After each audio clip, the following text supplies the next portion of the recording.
कभी कभी जो दिखता है वो होता नहीं, और जो होता है वो दिखता नहीं। भैरवपुर के लोग कहते हैं, पाथर वाली माई सबकी सुनती हैं, लेकिन कीमत वसूलती हैं। भैरवपुर एक छोटा सा गांव, जहां समय जैसे ठहर गया हो। मिट्टी की गलियां, पीपल के पेड़ और हर शाम मंदिर की घंटियां। गांव के किनारे एक पुराना मंदिर था। टूटी फूटी सीढ़ियां, दीवारों पर बेलें और बीच में एक रहस्यमयी मूर्ति, जिसे लोग पाथर वाली माई कहते थे। कहते हैं जो भी माई से कुछ मांगता है उसे मिलता है, लेकिन बदले में उसे अपनी सबसे प्रिय चीज छोड़नी पड़ती है।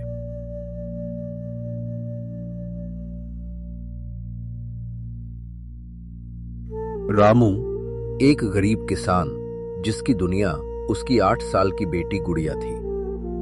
गुड़िया को बुखार था, जो दिन ब दिन बढ़ता जा रहा था।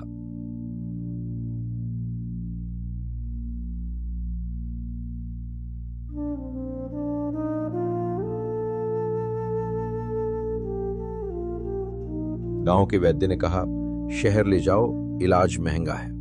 रामू के पास पैसे नहीं थे, खेत सूखे पड़े थे, बैल मर चुका था, वो टूट चुका था। एक रात गांव के बूढ़े लालचंद ने कहा, पाथर वाली माई के पास जा, मांग ले, लेकिन सोच समझ कर मांगना, माई कीमत वसूलती है।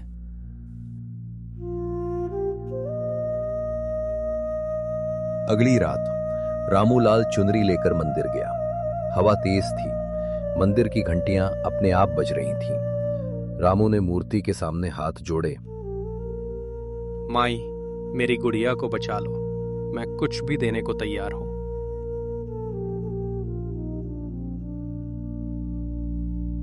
मूर्ति की आंखों से एक लाल रोशनी निकली और रामू बेहोश हो गया।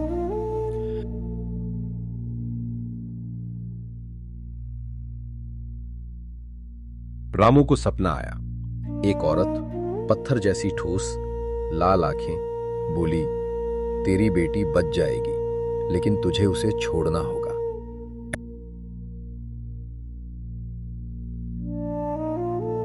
नहीं, मैं नहीं छोड़ सकता।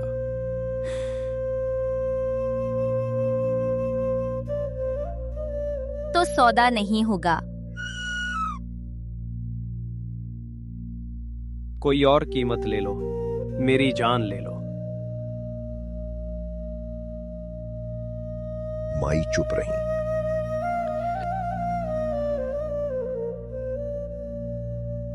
सुबह रामू की आंख खुली। मंदिर की मूर्ति वैसी ही थी, पत्थर की। वो भागा घर, देखा गुड़िया हंस रही थी, बुखार गायब। गांव वाले बोले, माई ने सुन ली। रामू खुश था, लेकिन डर भी था। क्या माई सच में कीमत नहीं लेंगी?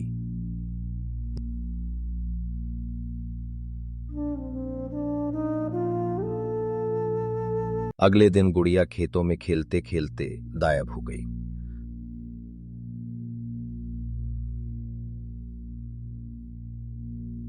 रामू पागल हो गया, पूरे गांव में ढूंढा, मंदिर गया, चिल्लाया,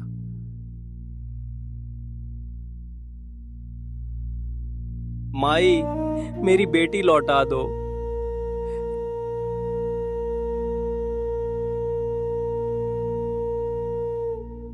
मूर्ति से कोई जवाब नहीं आया।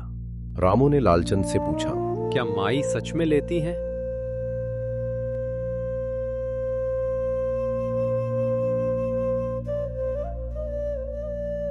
लालचंद बोला, मैंने भी मांगा था, धन मिला, लेकिन मेरी पत्नी चली गई।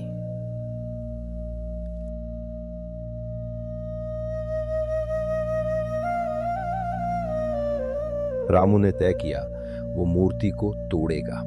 गांव वाले डरे, पाप होगा। रामू ने कहा, अगर ये देवी है तो सच्चाई से डरेंगी नहीं, अगर ये शैतान है तो टूटेंगी।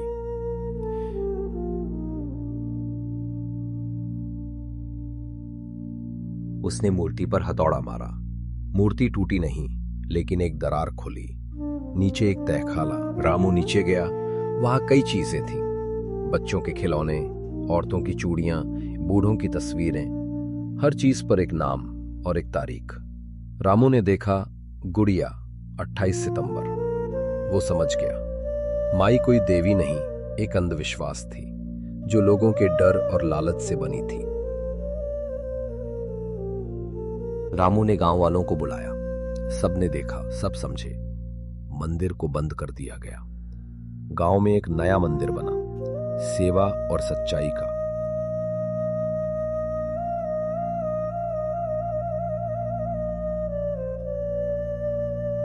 रामू ने गुड़िया की याद में एक स्कूल खोला, जहां बच्चों को सिखाया जाता है, मांगो नहीं, कर्म करो।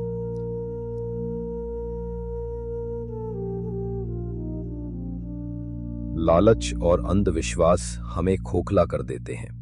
सच्चाई, सेवा और कर्म ही असली चमत्कार है।